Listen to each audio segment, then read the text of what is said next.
Në gjykatën e Durrësit po zhvillohet masa e sigurisë për 8 zyrtarët e burgut të arrestuar për arratisjen e bujshme të Altin Docit në 13 janar.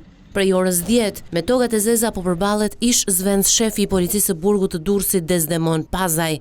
5 policët që e shoqëruan Docin drejt Spitalit Rajonal të Durrësit me efektiven Violeta Uka dhe krye infermieri i burgut Aulon Çuka.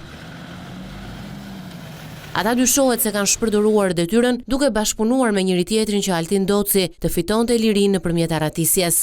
Prokuroria e Durrësit i ka kërkuar gjykatës vazhdimin e masës së sigurisë arrest në burg. Arratisja e Altin Docit bëri që të shkarkohej drejtori i burgut të Durrësit Indrit Sërloj e më pas të arrestohej. Ndërkaq mjekja e burgut Ylfete Sema, e cila kishte rekomanduar vizitën e Docit në spital, është vënë në arrest shtëpiak. Nga arratisja e 39 vjeçarit u zhvendosën në një burg të sigurisë së lartë edhe 33 të paraburgosur të tjerë të akuzuar për krime të rënda. Altin Doci ndodhej në Qeliqë prej majit të vitit 2020, i arrestuar me urdhër të SPAK për dosjen Plumbi i Art.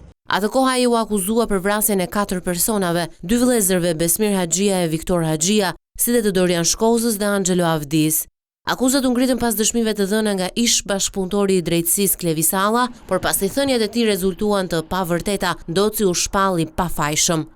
Megjithatë ai nuk doli nga burgu pasi emri i tij u përmend nga Nuredin Dumani si i përfshirë në vrasjen e Andli Zylyfit dhe në disa atentate të tjera si antar i bandës së çopjave në Elbasan.